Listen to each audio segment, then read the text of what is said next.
দর্শক, আপনাদের সবাইকে স্বাগত জানাচ্ছি আমাদের নিয়মিত আয়োজন আওয়ার ডেমোক্রেসি প্রোগ্রামে। আপনারা জানেন আমরা এই অনুষ্ঠানে চেষ্টা করে থাকি আপনাদেরকে রাজনীতির নানা মারপ্যাচ বা কেন ঘটছে, কি জন্য ঘটছে, সেই ঘটনাগুলো চুলচেরা বিশ্লেষণ করে আপনাদের সামনে তুলে ধরার চেষ্টা থাকে আমাদের এই অনুষ্ঠানের মাধ্যমে। বিশ্ব রাজনীতিতে প্রতিনিয়ত প্রতি মুহূর্তে নানা রকমের ঘটনা ঘটে যাচ্ছে। সেই সঙ্গে আজ মেমোরিয়াল ডে পার করছে আমেরিকা, সেটির সঙ্গে পাশাপাশি সুখবর যেটি বলা হচ্ছে যে আমেরিকা এবং ইরানের ডিল প্রায় হতে হতে যাচ্ছে এমন একটি অবস্থা। কারণ সরাসরি বলা যাচ্ছে না যে এই ডিল আসলে শেষ হয়ে গিয়েছে বা ডিল হয়ে গিয়েছে, কারণ ডিলের নানা রকমের শর্তের বেড়াজালে বেশ খানিকটা হিমশিম খেতে হচ্ছে। বিশেষ করে প্রেসিডেন্ট ট্রাম্পের পক্ষ থেকে প্রতি মুহূর্তে উনার যে অবস্থান সেটি উনি বদলাচ্ছেন। কিছুক্ষণ আগে যেটি বলছেন বা 10 মিনিট পরে তিনি সেটি থেকে সরে আসছেন। যেমন এখন পুরো ডিলটি যেই জায়গায় ঘুরপাক খাচ্ছে সেটি হচ্ছে ইউরেনিয়াম এবং নতুন করে আলোচনায় আব্রাহাম অ্যাকর্ড। প্রেসিডেন্ট ট্রাম্প এটি টুইট করার পরেই কিন্তু এক বিশেষ আলোচনা জন্ম দিয়েছে যে হঠাৎ করে কেন প্রেসিডেন্ট ট্রাম্প ইরানকে আব্রাহাম অ্যাকর্ডে যোগ দেওয়ার জন্য আহ্বান করেছেন, এবং সেই সঙ্গে অন্যান্য আরব দেশকেও উনি একদম নাম করে উনি বলেছেন যে সবাই যাতে আব্রাহাম অ্যাকর্ডে নিজেদের অবস্থান পোক্ত করে। কিন্তু প্রশ্নটা হচ্ছে এই আব্রাহাম অ্যাকর্ডটা কি?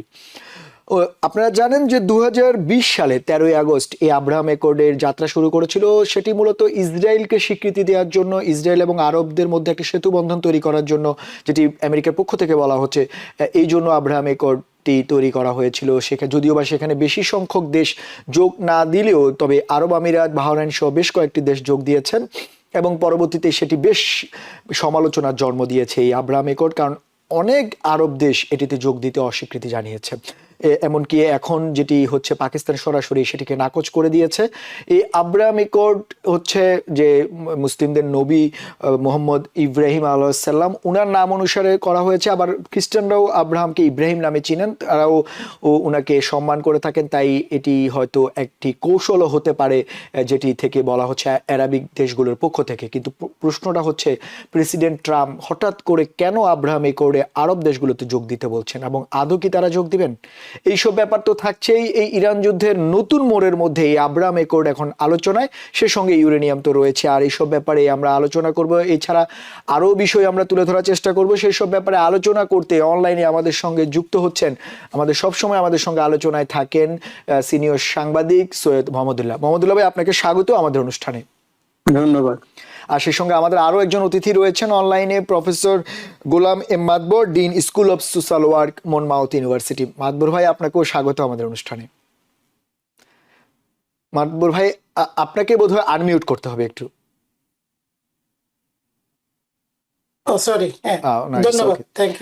আপনাদের দুজনকেই মেমোরিয়াল ডে শুভেচ্ছা। আপনারা জানেন মেমোরিয়াল ডে তে আসলে আমেরিকার সৈন্যদের যে ত্যাগ, আমেরিকার জন্য, আমেরিকার পতাকার জন্য তারা প্রতিনিয়ত যেভাবে ত্যাগ স্বীকার করছেন সেটি আসলে সম্মানের সঙ্গে আমরা সবাই স্মরণ করি, এবং এটি গর্বেরও বিষয় আমেরিকান সৈন্যদের পক্ষ থেকে তারা যে এই কাজটি করছেন। প্রশ্ন হচ্ছে আপনাদের দুজনকেই এই মেমোরিয়াল ডে শুভেচ্ছা জানিয়ে আমি আজকে মাদবর ভাই আপনাকে দিয়েই শুরু করতে চাই যে ডিল নো ডিল এমন একটি মানে যেটাকে বলে পেন্ডুলামের মতো ঘুরছে। হয়তো আপনি জানেন উইকেন্ডের স্যাটারডেতে প্রায়ই ডিল হয়ে গেল। সানডেতে প্রেসিডেন্ট ট্রাম্প টুইট করে বললেন না ডিলের একদম হবে, কিন্তু তাড়াহুড়ো নেই, নো রাশ। এবং মানডেতে আবার এসে উনি বলছেন ইউরেনিয়াম ধ্বংস করতে হবে, আর 440 কেজির বেশি ইউরেনিয়াম রাখা যাবে না, যেটি ইরানের আমেরিকার দাবি প্রায় 1000 কেজি ইউরেনিয়াম রয়েছে। আপনি কি দেখছেন, ডিল কি ফাইনালাইজড হতে যাচ্ছে? আসলে দেখুন, আমি প্রথম থেকে একটা কথা বলে আসছি যে ডিল ফাইনালাইজেশন এটা কিন্তু আপনি one step forward, two step backward. All the time, this is what is happening.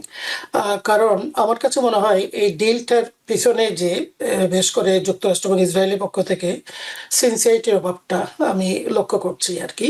Iran কিন্তু অনেকটা কিন্তু এগিয়ে আসছে এবং সবসময় কিন্তু তারা বলছে, কারণ তারা তো ডিফেন্সিভ একটা ওয়ার, আপনার engaged in a defensive war, এদিকে অ্যাগ্রেসিভ ওয়ার করছে আপনি ইসরায়েল এবং ইউনাইটেড স্টেটস। তো এখানে বারবার যে শর্তগুলো দিচ্ছে এই শর্তগুলো আসলে মানা খুব ডিফিকাল্ট। আর সবচেয়ে বড় কথা আমার কাছে মনে হয় যে এদিকে আপনার ডিলের কথা বলছে, এদিকে আপনার বলতেছে খুব শীঘ্রই এমওইউ হয়ে যাবে, অথচ দেখা যাচ্ছে কিন্তু আবার কিন্তু উল্টাভাবে কিন্তু যেটা অ্যাটাক করে বসছে। আপনি জানেন আজকে বোধহয় বলেছে যে ডিফেন্সিভ অ্যাটাক করেছেন বোধহয়, যেটা বললো যে ইরানে আর কি। তো এখন আপনি নেগোসিয়েশনের কথা বলতেছেন, এদিকে কিন্তু আবার কিন্তু অ্যাটাক করে বসছে, স্ট্রাইক করে বসছেন। সো ডিলটা আমরা কিভাবে বিশ্বাস করবো যেখানে ডিল হবে? So deal, no deal is not any deal. That's what is actually we stand to. আর আব্রাহাম অ্যাকর্ডের কথা উনি যে কন্ডিশনগুলো দিচ্ছে আর কি, যে আব্রাহাম অ্যাকর্ড মেনে চলতে হবে, বেশ করে কান্ট্রিগুলোর নাম করছে, আপনি যে একটু আগে বললেন যে সৌদি আরবের কথা বললো, এবং ইরানের কথা বললো, পাকিস্তানের কথা বললো, জর্ডান, মানে all those other then Bahrain এবং ইউএই ছাড়া আর কি, সিরিয়া, সবগুলোকে বলতেছে আব্রাহাম অ্যাকর্ড সাইন করতে হবে। আব্রাহাম অ্যাকর্ড আপনি আসলে, ইরান তো আসলে ইসরায়েল এক্সিস্টেন্সেই আপনার স্বীকার করে না, সুতরাং আব্রাহাম অ্যাকর্ডে তারা কিভাবে আসবে? এখন এই এগ্রিমেন্টের মাধ্যমে যেগুলো আরো বলা হচ্ছে, আপনি বলেন 440, যে তাদের ইউরেনিয়াম সেটা সারেন্ডার করতে হবে। আমি বোধহয় আজকে তাদের কন্ডিশন গুলাই দেখলাম, বলছে যে যুক্তরাষ্ট্রে এনেই ধ্বংস করতে হবে, অথবা এমন একটা লোকেশন যেটা যুক্তরাষ্ট্র প্রুভ করবে। সো অল দিস থিং, কিন্তু এখন কথা হচ্ছে যে আপনার যে এরা আজকে যেটা বলতেছে ডিফেন্সিভ স্ট্রাইক করেছে যেটা, তো এখন ইরান যেটা, যে তাদের যে ইউরেনিয়ামটা আছে এতদিন পর্যন্ত তারা যেটা ডেভেলপ করছে 60%, যেটা এখনো পর্যন্ত বলা হচ্ছে, they have not used it for anything. তো তারা তো বলছে যে আমরা এটা ডিফেন্সিভ, আমাদের নিউক্লিয়ার যে পাওয়ারটা দরকার এটা হচ্ছে আমাদের সিভিলিয়ান ইউজ, আমাদের ডোমেস্টিক ইকোনমিক্যাল ইউজের জন্য, তাদের ইনফ্রাস্ট্রাকচার, তাদের সব অল কাইন্ডস অফ সিস্টেমের জন্য তাদের এটা দরকার। তারা কিন্তু এটা কোনো সময় কিন্তু অ্যাগ্রেসিভ ভাবে বা স্ট্রাইকের জন্য কিন্তু এটা কিন্তু কোনো সময় ইয়ে করছে না। আমার কাছে মনে হয় এটা আসলে কোনো ডিলেই হতো না। এখন পজিশনটা আপনাকে দেখতে হবে, গ্লোবাল পজিশনটা ইসরায়েলের এবং ইউনাইটেড স্টেটসের, যেটা আপনি ন্যাটো কান্ট্রিজ গুলো কিন্তু already they put their back, so স্বাভাবিকভাবে এখানে কোনটাসা, এবং ওখানেও কোনো কিছু কিন্তু সুবিধা করতে পারছে না, যেভাবে কিন্তু greater Israel or what ever the Netanyahu trying. আসলে এখানে ট্রাম্প আমার কাছে, প্রেসিডেন্ট ট্রাম্প আমার কাছে মনে কোনো ফ্যাক্টর না, মেইন ফ্যাক্টর হচ্ছে নেতানিয়াহু অ্যান্ড ইসরায়েল এবং তাদের যে মসাদ, যেটা আসলে আমার কাছে মনে হয় যে সবচেয়ে বড় গেমটা যেটা এখানে খেলছে বরাবরই আর কি, যেটা অনেকটা ব্ল্যাকমেইল করার মতো। আমার কাছে মনে হয় যেন প্রেসিডেন্ট ট্রাম্প এই ধরনের একটা ট্র্যাপে পড়ে আছেন ওদের সাথে। কারণ প্রেসিডেন্ট ট্রাম্পের যদি আমি ফার্স্ট টার্ম দেখি, actually he did not go for any war in his first term. Second টার্মে এসে অ্যাপস্টিনের ফাইলটা আপনার আনবেল হওয়ার পর থেকেই কিন্তু দেখছি এই ধরনের ডিগবাজিগুলো, একবার এটা বলে একবার ওইটা বলে। সো শুধু আমার মনে হয় ট্রাম্প না, ওয়ার্ল্ডের বিশেষ করে অনেক লিডারকে এবং অনেকগুলো কান্ট্রিকে কিন্তু এই অ্যাপস্টিনের ফাইলের ভিতরে কিন্তু ট্র্যাপ করে রেখে দিয়েছে। সুতরাং এখন ইউনাইটেড স্টেটস এবং ইসরায়েল যে ডিলের জন্য যাচ্ছে, ইটস বিকজ তারা ওখানে ওই ধরনের সুবিধা করতে পারছে না, প্লাস অন্যান্য কান্ট্রিগুলো অনেকটা ডেসপারেট হয়ে যাচ্ছে, তুর্কি এবং পাকিস্তান, আফগানিস্তান, আপনি দেখেন ইরাক, এরাও কিন্তু অনেকটা ডেসপারেট যে well there is no sincerity and honesty under what actually they are all the times saying that a deal is very close, এবং কন্ডিশন যেগুলো দেয় এগুলো মানাটা আসলে অনেকটা, আমি জানি না কতটুকু একদিকে তাদের স্বার্থটা দেখে অথচ ইরানের স্বার্থটা দেখে না। সুতরাং আমি যদি ফ্যাকচুয়ালি দেখি আর কি, it's not going actually anywhere. আজকেই বলছিল যে একেবারে যে প্রেসিডেন্ট ট্রাম্পের কথাগুলো তো বিশ্বাসও করা যায় না, ভেরি আনপ্রেডিক্টেবল। আজকে বলছে we are very close, you may hear it tomorrow. তাহলে এখন এই যে বলছে যে ডিফেন্সিভ স্ট্রাইক করছে, আরে ডিফেন্সিভ তো এখানে তো আপনার ইরানেই তো ডিফেন্সিভ ওয়ার খেলছে, এখানে ডিফেন্সিভ স্ট্রাইক ইউনাইটেড স্টেটস এর কি? আমি তো বুঝলাম না তারা যে স্ট্রাইকটা আজকে যেটা করলো, what kind of defensive strike is that? কারণ ওরা তো অ্যাগ্রেসিভ কোনো কিছু নিয়ে আসছে না, ইরান কিন্তু শুধু ডিফেন্ড করে যাচ্ছে। আপনার এটা সারা ওয়ার্ল্ড দেখছে, শুধু আমি একা বলছি না আর কি। সো এইখানে ডিলটা কিভাবে হবে? ডিলের জন্য আপনি বিভিন্নভাবে পাকিস্তান, তুর্কি বলেন, বিভিন্ন কান্ট্রিগুলো, সবচেয়ে বড় কথা আমার কাছে মনে হয় বড় মেসেজ হচ্ছে যেটা, ওয়েস্টার্ন কান্ট্রিজ গুলো, আপনি স্পেনের অবস্থা দেখেন, ইটালির অবস্থা দেখেন, they stood against this heinous attack, this kind of genocide what Israel actually is doing. So কতদিন ইসরায়েলকে আপনি প্রোটেক্ট করবেন? At the same time, within the country, in the United States, younger generation is standing, against this. So that's what so deal, আমার কাছে I don't see it any existential or is going to happen. I do not see any realistic, efforts or initiative for the deal. না আপনি দেখছেন না, সেটা ঠিক আছে, কিন্তু আমরা যদি শুধু প্রেসিডেন্ট ট্রাম্প নয়, আপনি জানেন যে secretary of state Marco Rubio এই মুহূর্তে Yeah. ভারত সফরে রয়েছেন। উনি ভারত সফরে বেশ কয়েকটা গণমাধ্যমের সঙ্গে কথা বলছেন। উনিও বলেছেন যে ডিল একেবারেই ফাইনালাইজড, মানে একেবারে খুব সন্নিকটে গুড নিউজ বিশ্ব জানবে। আপনি থাকেন, আমি একটু মাহমুদুল্লাহ ভাই, মাদবর ভাই ডিল নো ডিলের মাঝে উনি ডিল দেখতে পাচ্ছেন না। উনি বলছেন প্রেসিডেন্ট ট্রাম্প সময় ক্ষেপণ করছেন, অথবা ওনার ভাষায় আনপ্রেডিক্টেবল। আপনিও কি একই রকম মনে করেন কিনা?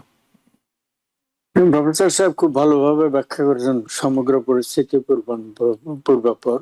কথা হচ্ছে ওই ডিল সাইন হওয়া না হওয়া পর্যন্ত ডিল হচ্ছে এই কথা বলা যাবে না। এটা সত্যি একটা অনিশ্চিত অবস্থার মধ্যে আছে।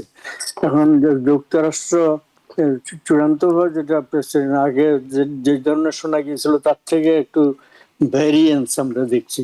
আগে যেটা বলা হচ্ছিল এন্ড্রিসিউনিয়মের ক্ষেত্রে যে সেটা এই যে এখনকার ডিলটা কি, এইটা শান্তি চুক্তি না, এখন হচ্ছে আনুমানিক 60 দিনের জন্য এক ধরনের যুদ্ধবিরতি। এখন যে যুদ্ধবিরতি আছে এটাকে আরো 60 দিন জন্য বাড়িয়ে দেওয়া।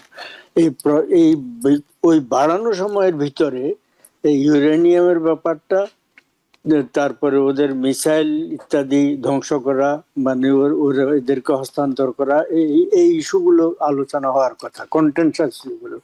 আর ইমিডিয়েটলি এখন যেটা হওয়ার কথা ছিল সেটা হচ্ছে আপাতত যুদ্ধবিরতি এক্সটেন্ড করার সিদ্ধান্ত হবে এবং হরমুজ প্রণালী খুলে দেওয়ার জন্য ওখান থেকে মাইন ক্লিয়ার করার ব্যবস্থা নেবে ইরান। আর যুক্তরাষ্ট্র ইরানের যে বন্দরগুলোকে পুরোপুরি ইরানের আমদানি রপ্তানি বন্ধ করে দিয়েছে, বন্দরগুলোকে নেভাল ব্লকেড করে সেটা তুলে নেবে। এখন এই প্রথম পর্যায়ে এটা হওয়ার কথা ছিল, এখন দেখা যাচ্ছে যে না, এখনই উনি বলছেন এগুলা এখনই হস্তান্তর করতে হবে। তো এইটার ফলে সিচুয়েশন এখন কাতারে গেছে। ইরানের একটা উচ্চ পর্যায়ের প্রতিনিধি দল, ইরানের স্পিকার যিনি আবার নতুন ভাবে নির্বাচিত হয়েছেন, তিনি এবং পররাষ্ট্রমন্ত্রী এই দুইজনের নেতৃত্বে সেখানে তারা গেছে এবং কাতার মধ্যস্থতা করছে এই মুহূর্তে। একদিকে এইদিকে কিছুদিন কাতার করে, কিছুদিন পাকিস্তান করে। আবার পাকিস্তানের শাহবাজ শরীফ সে দেশের প্রধানমন্ত্রী এবং সেই দেশের ডিফ্যাক্টো যে প্রধান নেতা, আর্মি চিফ এবং arm forces chief field marshal Munir, এই দুইজন তারা চীনে গেছেন। চীনের সাথে এই প্রধানত এই ইস্যু নিয়ে কথা বলে এবং চীনও পর্দার অন্তরালে হয়তো চীনও কিছু চেষ্টা করছিল। এখন কি যে হচ্ছে, আমার তো অনেকের ধারণা ছিল যে চীন সফরের সময় চীন তার সাথে কথাবার্তা বলেছে, চীন কিছু ইনফ্লুয়েন্স এক্সার্ট করেছে, প্রেশার, তার ফলে একটা তাড়াতাড়ি সমাধানের পথে এগিয়ে যাবে। কিন্তু এখন ওই যেটা প্রফেসর সাহেব বললেন, এখন যে পুরোপুরি অবস্থা যে অনিশ্চয়তার ভিতরে আছে, একটা সম্ভবত হতে পারে। আর নতুন যেটা এখন জিনিস যুক্ত হলো, যেটা আপনি উল্লেখ করেছেন, না আমি এটা নিয়ে আপনাকে প্রশ্ন করতাম যে ওই আব্রাহাম একর্ড। হ্যাঁ, আব্রাহাম ইব্রাহিম নবী, মুসলমানরা ইব্রাহিম বলেন, খ্রিস্টানরা ওনারা আব্রাহাম বলেন। যে ইব্রাহিম নবীকে দুই ধর্ম, ইসরায়েল না ইহুদিরা, খ্রিস্টানরা এবং মুসলমানরা সবাইকে তাদের নিজ নিজ নবীর পূর্বসূরি মনে করেন। ইব্রাহিম থেকে তার বংশ থেকে এই প্রফেট মোহাম্মদ, প্রফেট মোজেসের আসছেন। ফলে তারা আব্রাহাম একর্ড মানে এই তিন ধর্মের ভিত্তি প্রফেট আব্রাহাম থেকে ওই নাম দিয়ে একটা মানে করার প্রথম আমলে তিনি করেছেন। সেটাতে বাহরাইন এবং ইউনাইটেড আরব এমিরেটস এবং মরক্কো সাইন ইন করেছিল, আর সুদান, 4টা দেশ। আর বাকি সবগুলা কেউ করেনি। এবং মানে হামাসের গাজাতে আক্রমণের পরে, আগে পর্যন্ত সৌদি আরবও এগিয়ে যাচ্ছিল, কিন্তু গাজা আক্রমণের পরে, গাজা গন্ডগোলের পরে, যুদ্ধের পরে, কিলিং এর পরে সৌদি আরব বলেছে যে টু স্টেট সলিউশন, প্যালেস্টাইনদেরকে একটা আলাদা রাষ্ট্র করার ব্যাপারে ফার্ম কমিটমেন্ট এবং মানে রোড ম্যাপ তৈরি না হওয়া পর্যন্ত, ওইসব চুক্তি না হওয়া পর্যন্ত তারা আব্রাহাম একর্ডের দিকে যাবে না। এই একটা। এখন তিনি বলেছেন এই সবগুলা দেশকে, তুর্কি, পাকিস্তান এটা শেষ করতে যান, এটাকে সবাইকে, সব দেশগুলাকে, ইরানের কথা ভাষা ভাষা বলা হয়েছে, কিন্তু অন্য দেশগুলো যাই হোক, মানে কিন্তু আপনি যেটা মহম্মদুল্লাহ ভাই, একটু আপনাকে থামাতে হচ্ছে, দুঃখিত।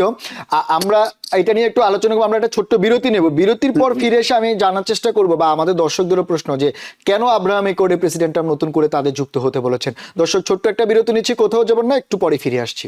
দর্শক, বিরতির পর আপনাদের আবারও স্বাগত জানাচ্ছি আওয়ার ডেমোক্রেসি প্রোগ্রামে। আমরা বিরতির আগে যেমনটি ছিলাম, আমাদের অতিথিরাও আছেন। মাহমুদুল্লাহ ভাই, আপনাকে বিরতির আগে একটু থামিয়েছিলাম।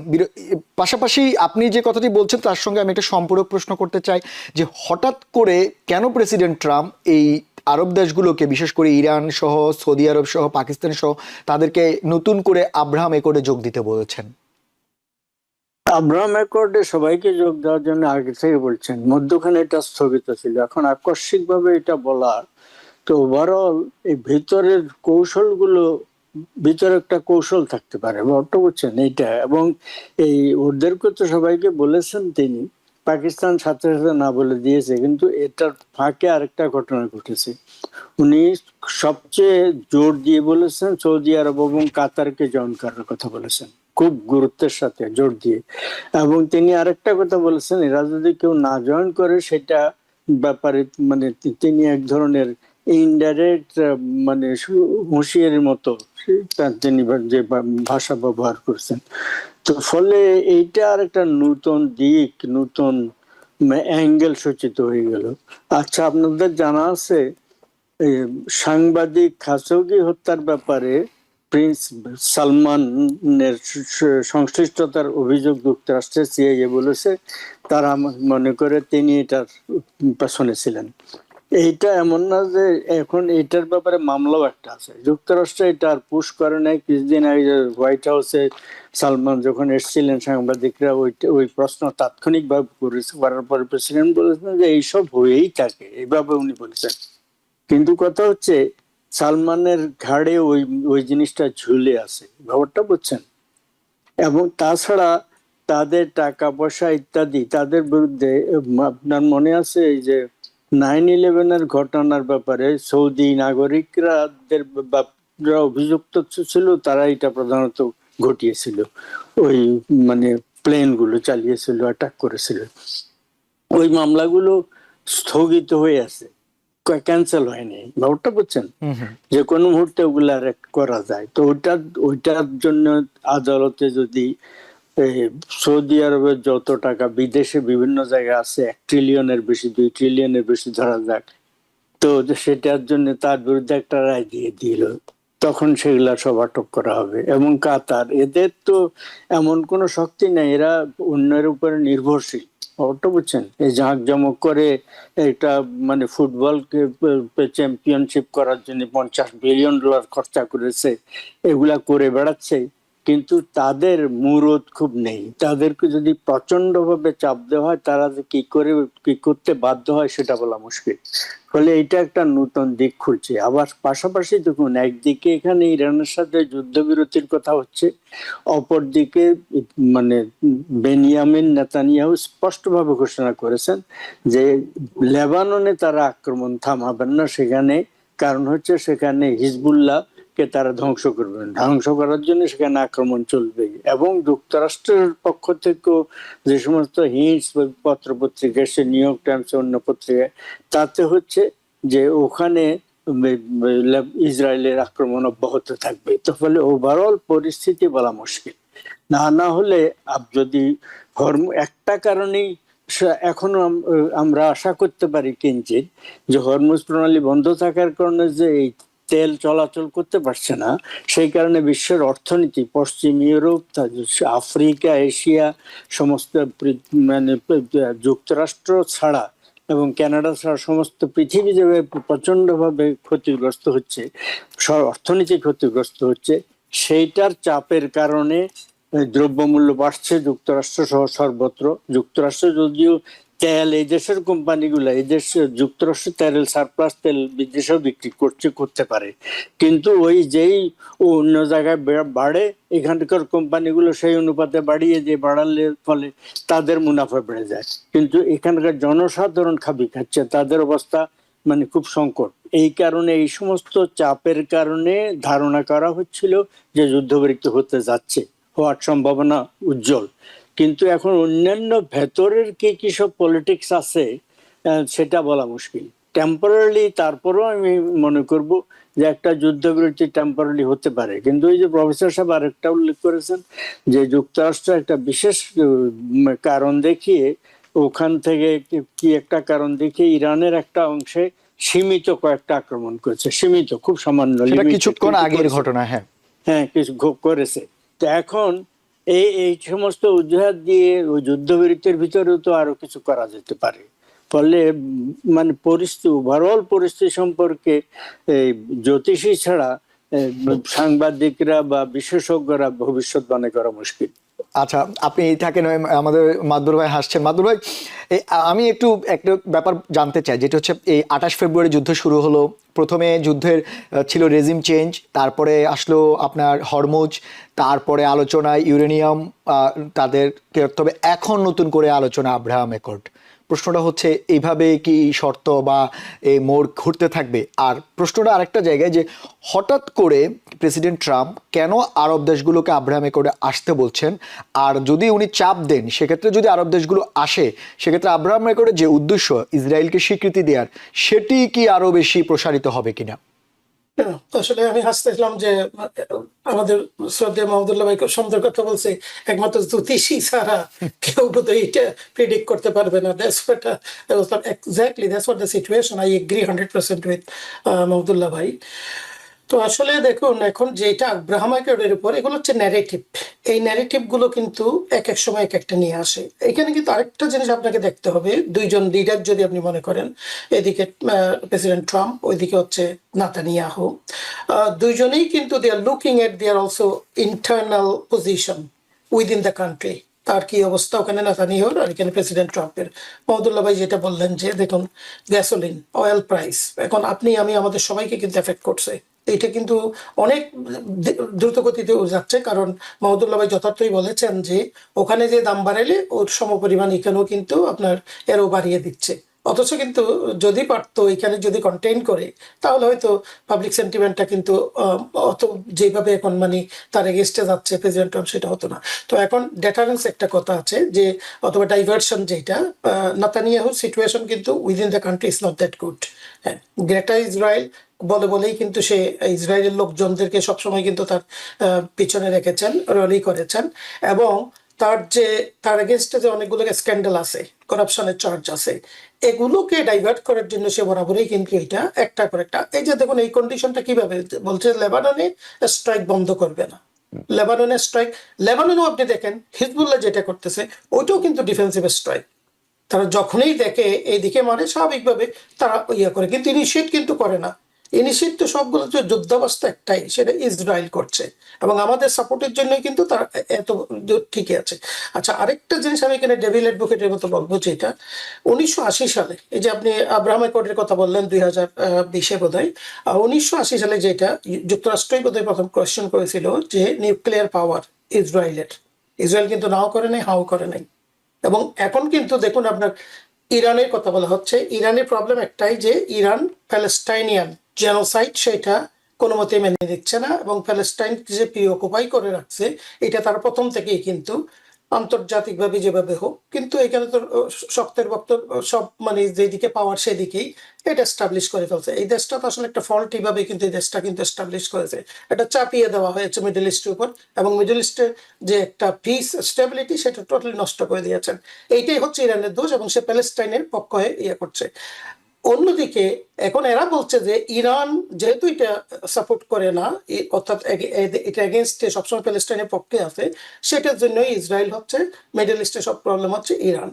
তো ইরানও তো একইভাবে বলছে যে আমাদের এখানে তো আমাদেরও তো সেফটি সিকিউরিটির ব্যাপার, স্টেবিলিটির ব্যাপার মিডল ইস্টে, সেটা ইসরায়েল তো বিরাট একটা, তার তো নিউক্লিয়ার পাওয়ার আছে যেটা বলছে। তো সৌদি আরবকে প্রশ্ন করছিল, এটা হ্যাঁ না কিচ্ছুই বলেন নাই। তো এখানে আব্রাহাম একট যেটা বলতেছে যে normalisation of the relationship between Israel and those Arab countries, আপনি যেগুলো বললেন বিশেষ করে এখন যেটা সৌদি আরব, কাতার, এগুলোর কথা বলা হচ্ছে। এবং এটা কিন্তু ডিপেন্ড করবে, it depends on the two state solution. এবং এখন কিন্তু টোটালি বলে দিচ্ছে Netanyahu there is no Palestinian state. তা আপনি দেখুন, আপনি যদি ইউরোপিয়ান কান্ট্রিগুলো কিন্তু দে ইভেনচুয়ালি ওয়েক আপ, তাদের একটা ওয়েক আপ হয়েছে, এটাই আমার কাছে ভালো লাগছে যে অ্যাটলিস্ট বুঝতে পারছে যে না আসলে তো এটা আসলে এখানে অনেস্টি সিনসিয়ারিটি নাই, টু স্টেট সলিউশন ওরা মানছে না। তো এদিকে আবার আব্রাহামিক অ্যাকর্ড কিভাবে আপনি বলবেন টু স্টেট সলিউশন, আপনি বিশ্বাস করবেন না, আবার এদিকে বলেন যে normalisation of relationship with Israel. What nonsense is this? এটা তো আসলে সো হিপোক্রেটিক আমার কাছে মনে হয়। আর যে এখন যে অবস্থায় আমরা আছি, ইটস এ কাইন্ড অফ, মানে I am sorry to say, it's a kind of bullshit going nowhere. এবং প্রত্যেকটা মানুষ সাফার করছে। আপনি মিডল ইস্টের কান্ট্রিজ গুলো যে ইউএই, বাহরাইন, যেগুলো কিন্তু ট্যুরিজম এরিয়া, ইউএই তো আমার মনে হয় লস তো বোধহয় হেভি লস এখন, যেটা প্রত্যেকটা কোনো প্লেন যাচ্ছে না, ট্যুরিজম শেষ, সবকিছু শেষ, কিন্তু ইকোনমি প্রত্যেকে এফেক্টেড হচ্ছে because of this aggressive nature of Israel. So এখন আমার কাছে যেটা মনে হয় আর কি, আমি জানি না এটা I might be wrong or right, president Trump is a big trap. এই ট্র্যাপের জন্যই আমার মনে হচ্ছে যে সে এদিকেও যাইতে পারছে না, দিকে মার্কো রুবিও যে বলেছেন, স্টেটমেন্ট দিয়েছেন যে যে খুব শীঘ্রই হচ্ছে, but we do not see any sign যে কন্ডিশনগুলো বেঁধে দিচ্ছে, এই কন্ডিশনগুলো আসলে মানা তো অন্য পক্ষের পক্ষে। আপনি why don't you look at from other side, তো শুধু নিজের দিকে না তাকিয়ে, if I am in that situation, what would I do? So এই জন্যই আমার কাছে মনে হচ্ছে এখানে নিগোসিয়েটেরও কোনো সুযোগ করতে পারছে না। এখন ইজিপ্টকে আনছে, পাকিস্তানকে আনতেছে, but it's not going anywhere. কারণ এখানে অনেস্টি এবং সিনসিয়ারিটির যে জবাব থাকে, সো ডিল কিভাবে হবে আপনার? আপনি you have to come to the like 50-50, আপনার তো নিগোসিয়েট করতে হবে। না, কিন্তু আমার উপর ইম্পোজ করে দেবেন, আবার আমার উপরে স্ট্রাইক করতে থাকবেন, এদিকে কথা বলেন, এটা হচ্ছে আমার তো মনে হয় রাশিয়ান যে পুতিনের পলিসি। পুতিন এদিকে ইউক্রেনকে ডাকে, আবার এদিকে তাদেরকে কন্টিনিউয়াস অ্যাটাক করতেছে। So that's what is like. না, কিন্তু মাতবর ভাই, আপনি বারবারই বলছেন ডিল কিভাবে হবে, কিন্তু আমরা যখন থেকে বিশেষ করে উইকেন্ডে যখন ডেভেলপমেন্ট হলো এই ডিলের ব্যাপারে, বেশ আলোচনা জন্ম দিয়েছে। আপনিও জানেন যে বারবার টুইট হচ্ছে প্রেসিডেন্ট ট্রাম্পের পক্ষ থেকে, এবং ইরানের বর্তমান প্রেসিডেন্ট মাসুদের পক্ষ থেকে যেটি বলা হচ্ছে, ইরানে ইন্টারনেট ব্যবস্থা চালু করা হয়েছে, এবং ইরান দাবি করেছে তারা স্টেট অফ হরমুজের বেশ কিছু শিপকে তারা অনুমতি দিয়েছে, এবং তারা আমেরিকাকে বলেছে ব্লকেট তুলে দেওয়ার জন্য, স্বাভাবিক করার জন্য। তো ইরানের জীবনযাত্রা খানিকটা স্বাভাবিক হতে শুরু করেছে, তারপরেও আপনি কিভাবে ডিল হবে না বলছেন, এটা একটা প্রশ্ন। দ্বিতীয় হচ্ছে ইউরেনিয়াম নিয়ে যে সমস্যাটা তৈরি হয়েছে, এখন প্রেসিডেন্ট ট্রাম্প সবশেষ টুইটে যেটি বলছেন, ইউরেনিয়াম অন্য কোথাও ধ্বংস করতে হবে অথবা আমেরিকাকে তুলে দিতে হবে, এটা কি সম্ভব? এটা দেখুন, আপনি ইরান কিন্তু বরাবরই বলছে, এবং খামেনি কিন্তু সবসময় এটা একটা ফতোয়া দিয়েছিল যে আসলে ইটস এগেইনস্ট দ্য ইসলামিক শরিয়া, এবং এটা কোনো মতে কিন্তু মুসলমানে করতে পারে না সেইভাবে কিন্তু। এবং they never actually went for that. 60% বোধহয় আমার মনে অনেক আগেই বোধহয় 80-90% করে ফেলতে পারতো, যেভাবে তাদের এখন টেকনোলজিক্যাল শো আপ গুলো আমরা দেখছি আর কি। But they never actually took that as a priority, defensive ভাবে যেটা করছে আর কি। সো এখন প্রেসিডেন্ট ট্রাম্পের আমার কাছে আরেকটা যেটা মনে হয়, এখন তার মধ্যবর্তী ইলেকশন আসতেছে, এখানে মিড টার্ম ইলেকশন আসছে, এবং 29% বোধহয় লোয়েস্ট অ্যাপ্রুভাল রেট এখন। তো স্বাভাবিকভাবে সে তো বলছে যে হবে, কিন্তু এখন কিভাবে হবে? হওয়ার তো আপনার টার্মস কন্ডিশনস গুলো তো আপনি প্র্যাকটিক্যাল করবেন, প্র্যাকটিক্যাল না হলে তো হবে না। এদিকে বলতেছেন যে টু স্টেট সলিউশনে যে প্যালেস্টাইন স্টেটকে কিন্তু নেতানিয়াহু মেনে নিচ্ছে না, এদিকে হচ্ছে আব্রাহামিক অ্যাকর্ড। তো how those neighbouring countries are going to go for it? এটা তো একটা মিনিমাম একটা কমন সেন্সের ব্যাপার, যে যে কান্ট্রিগুলো বলা হচ্ছে যাদের কাছে, সৌদি আরব, জর্ডান, এত প্রথম থেকেই বলে আসছে যে two state solution. That two state আপনি তো এস্টাবলিশ করছেন না। So why M I going to normalise relationship with the country that from the very beginning people objected in that region?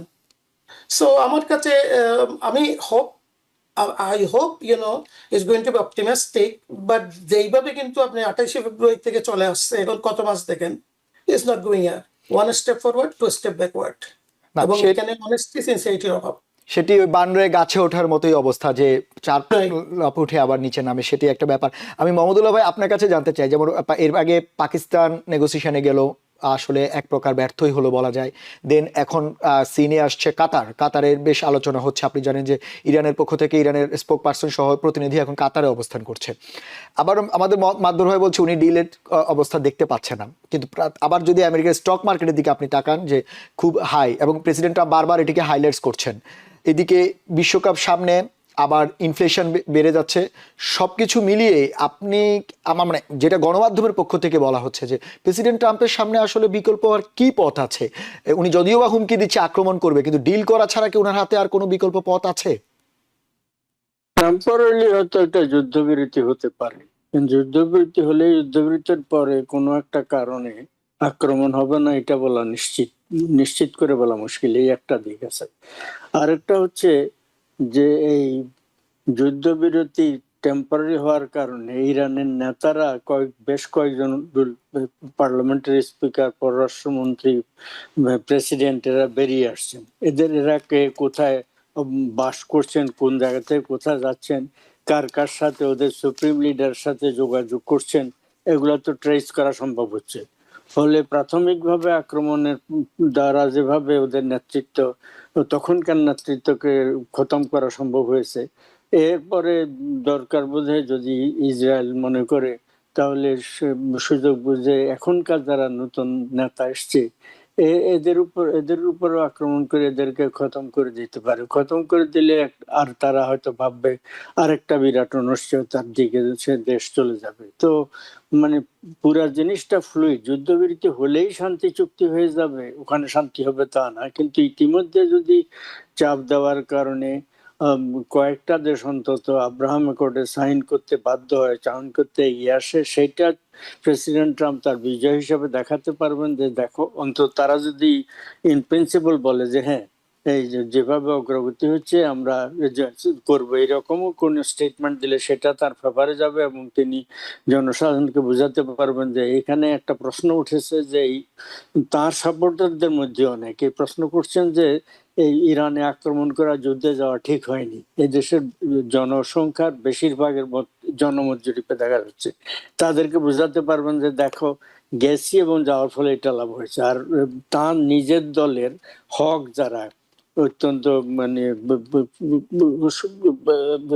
মানে কঠোর মনোভাবাপন্ন যে সমস্ত লোকরা, ইসরায়েলের খুব ঘনিষ্ঠ বন্ধুরা, তারা কিন্তু চাচ্ছে যে একসাথে মানে ইরানকে একেবারে কাবু করে দেওয়া হোক। তো তারা সমালোচনা শুরু করেছে।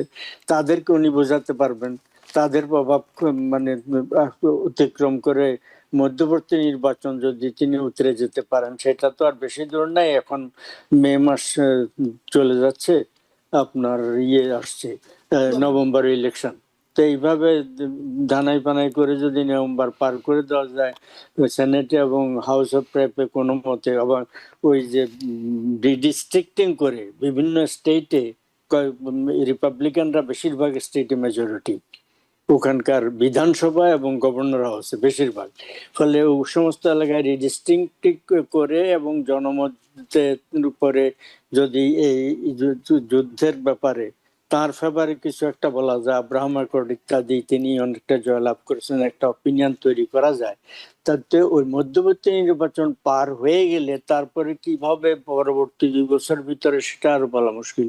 নতুন কোন সিচুয়েশন চাপ হতে পারে। আর পাকিস্তান এতদিন যে ওনাকে মানে ওনার ফেভার্ড হিসাবে ওদেরকে কাজে লাগিয়েছেন, সেটা এখনো তারা আছে, কিন্তু পাকিস্তান তাৎক্ষণিকভাবে না দেওয়া, প্রেসিডেন্ট ট্রাম্পের একটা ব্যাপার আছে পাকিস্তান সেটা নিশ্চয়ই জানে। সেটা হচ্ছে মোদি বলেছেন, ট্রাম্প বলেছেন আমি পাকিস্তান আর ইন্ডিয়া যুদ্ধ থামিয়ে দিয়েছি আমার কারণে।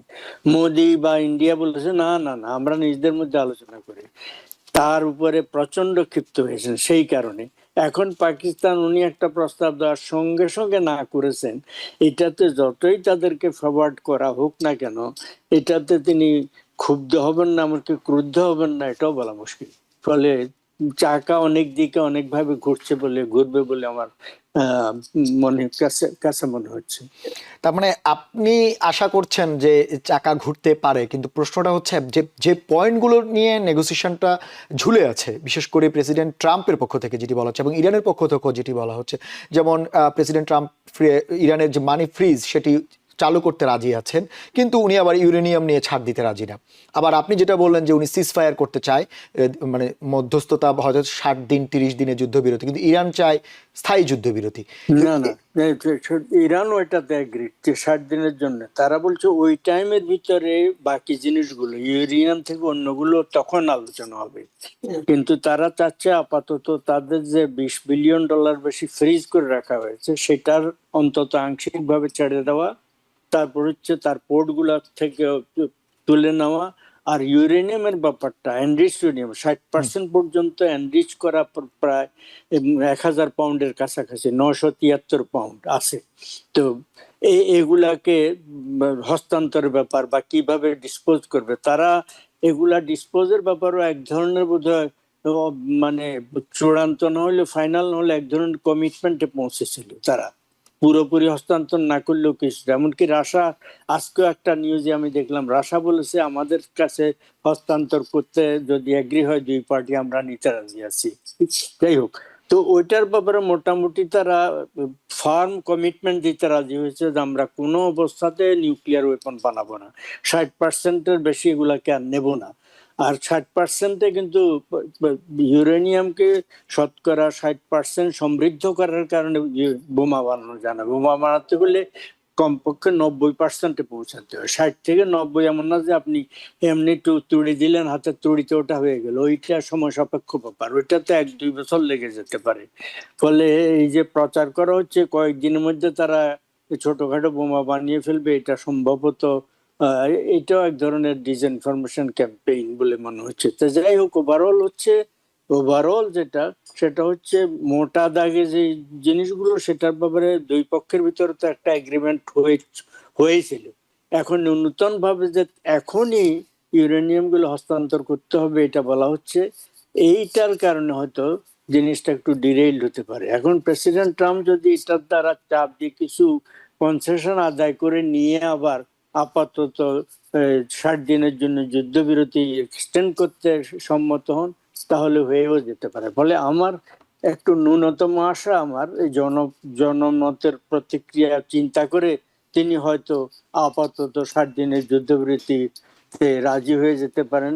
সেটা আগামী কয়েকদিন ভিতরে বোঝা যাবে। তা এই আজকে যে কোনো মুহূর্তে বোঝা যেতে পারে, কয়েকদিন। তার রুবিওর কথা একটা বলি, পররাষ্ট্রমন্ত্রী যিনি যুক্তরাষ্ট্রের, তাকে কিন্তু পুরোপুরি তিনি নিজেই কথাবার্তা বলছেন। এই যে এত আলাপ আলোচনা এত দিন ভিতরে হলো, উনি কিন্তু সেনা নেই, পররাষ্ট্রমন্ত্রী নাই, না, কোনো আলোচনা আপনি তাকে দেখেননি। কারণ হচ্ছে এই আলোচনাগুলো এর আগে প্রেসিডেন্টের জামাতা করেছেন, আর প্রেসিডেন্টের পার্সোনাল ফ্রেন্ড এবং মানে রাশার জন্য তিনি যে স্পেশাল এনভয় বানিয়েছিলেন উইটকফ, ধনী ব্যক্তি, ধনকুবের উইটকফ, এই দুজনই এগুলো হ্যান্ডেল করছেন, আর নিজে সরাসরি তিনি এটা সুপারভাইজ করছিলেন। ফলে এই বিদেশে গিয়ে প্রশ্নের সম্মুখীন হওয়ার কারণে রবিও কথা বলেছেন। আচ্ছা, না আপনি এটা ঠিকই বলেছেন যে প্রেসিডেন্ট ট্রাম্পের যে নেগোসিয়েশন টিমের মধ্যে আমরা জেরার্ড কুশনার এবং উইটকফকে দেখলাম, এবং বারবারই সিনে তারা আসছেন, জেডি ভেন্স অথবা মার্কো রুবিওকে তেমন ভাবে দেখা যাচ্ছে না, এটি নিয়েও বেশ সমালোচনা হচ্ছে। আমি একটু মাধুর ভাই, আমি মোহাম্মদুল্লাহ ভাই যে কথা বলছেন যে যদি আব্রাহাম একর্ডে বেশ কিছু দেশকে সাইন করাতে পারে প্রেসিডেন্ট ট্রাম্প, সেটি এক ধরনের বিজয়, আপনিও কি সেটা মনে করেন? এটা আসলে হ্যাঁ, আমি এগ্রি করি। এটা হচ্ছে সেভিং দ্য ফেস এর মতন একটা আর কি। You have to show something to your people that why you went without actually any approval from the Congress যুদ্ধটা করছেন, এইভাবে এত ক্যাজুয়ালিটিস হচ্ছে এবং এত লস হচ্ছে, স্বাভাবিকভাবে কিন্তু আন্তর্জাতিকভাবে কর্নার হয়ে যাচ্ছে। So he needs to actually demonstrate and show something. So that is what saving the face একটা কথা আছে না, এটা হচ্ছে এটাই আমিও এগ্রি করি মাহমুদুল্লাহ ভাইয়ের সাথে, যে আমরা অ্যাটলিস্ট যে নর্মালাইজেশন করতে একটা কন্ডিশন দিয়েছি, যেটা রিলেশনশিপ উইথ ইসরায়েল যে কান্ট্রিগুলো আর কি, এটা একটা তার ট্রাম্পের ট্রাম্প কার্ডের মতো একটা আর কি। তো আমি এটা এগ্রি করি আর কি। আপনি সেটা এগ্রি করছেন। আমাদের সময়ও শেষ হয়ে যাচ্ছে। আমি একটু সবশেষ ছোট করে একটু মোহাম্মদুল্লাহ ভাই আপনার কাছে জানতে চাই, যদি আপনি এক মিনিটের মধ্যে সেটি বলেন। এখন যে অবস্থায় আছেন এবং আমরা যে বারবার ডিল নো ডিলের মধ্যে অবস্থা দেখছি, আপনি যদিও বা বলেছেন 60 দিনের যুদ্ধবিরতির কথা, কিন্তু প্রশ্নটা হচ্ছে আরব দেশগুলো কি প্রেসিডেন্ট ট্রাম্পের এই শর্তগুলো মেনে নেবে? ইরান না হয় মানলো, কিন্তু আরব দেশগুলো তো এটার সঙ্গে এখন যুক্ত হয়ে গেল, এখন তারা কি আপনার এই জিনিসগুলো মানবে? আপনার মনে হয় যে আস্থাহীনতার জায়গা তৈরি হয়েছে এই জায়গা থেকে? না, ইরান তো আব্রাহাম অ্যাকর্ডে সাইন করবে না, এটা একেবারে স্পষ্টভাবে বলা যায়। মূলত আরব দেশগুলোকে বলা হচ্ছে, আর তুর্কিকে বলা হচ্ছে, তুর্কিও সাইন করবে না। যাই হোক, কিন্তু আরব দেশগুলো তারা যদি তাদের উপরে প্রচন্ড প্রেসার দিলে, তারা এক ধরনের ওই যে কাতার এবং সৌদি আরবের উপর যদি প্রচন্ড চাপ দেওয়া হয়, কতটা চাপ দেবেন ইনি তা আমরা জানি না, যদি দেওয়া হয় তারা এক ধরনের নিম রাজি হয়ে যাবে যে আমরা করব, একজন পলিসি স্টেটমেন্ট দেবে যে এই জন্য আমরা অপেক্ষা করছি, এখনই সাইন করছি না কিন্তু করব, এই ধরনের কথা একটা বলতে পারেন, সেভিং গ্রেসের মতো একটা হতে পারে, এই আর কি। আচ্ছা, যাই হোক, সেদিকে আমাদের নজর থাকবে। আমাদের দুঃখিত, আমাদের সময়ও শেষ হয়ে গিয়েছে। আমরা দেখি আসলে শেষ পর্যন্ত কি হয়। প্রতিদিনই আজকে 28 ফেব্রুয়ারি থেকে নিয়মিত আলোচনা করছি, প্রতিদিনই যে যুদ্ধ শেষ হচ্ছে, দেখা যাক কি হয়। আপনাদের দুজনকে আবারও বিশেষ ধন্যবাদ আমাদের সঙ্গে যোগ দেওয়ার জন্য। ধন্যবাদ আপনাকে। দর্শক, সেই সঙ্গে আপনাদেরও ধন্যবাদ এতক্ষণ আমাদের সঙ্গে থাকার জন্য। যেমনটি আমাদের আলোচকরা বলছিলেন যে ডিল নো ডিল, এই ফাঁদে আটকে আছে আমেরিকা ইরান যুদ্ধ, কিন্তু তার মধ্যে নতুন করে আলোচনায় আব্রাহাম অ্যাকর্ড। এখন শেষ পর্যন্ত আরব দেশগুলো কি ইসরায়েলের কাছে নথি স্বীকার করে আব্রাহাম অ্যাকর্ডে যাবেন কি যাবেন না, সেদিকে আমাদের নজর থাকবে। আমরাও আপডেট আপনাদেরকে জানাবো। আজ এ পর্যন্তই। অন্যদিন অন্য কোনো বিষয় নিয়ে আপনাদের সামনে আবারও হাজির হবো। ততক্ষণ আমাদের সঙ্গেই থাকুন। টিবিএন 24 টেলিভিশন দেখতে আজই কল করুন 7187776556। লগ ইন করুন www.totalcablebd.com। নিউ ইয়র্ক থেকে সম্প্রচারিত টিবিএন 24 টেলিভিশন বিশ্বজুড়ে বাঙালির কণ্ঠস্বর।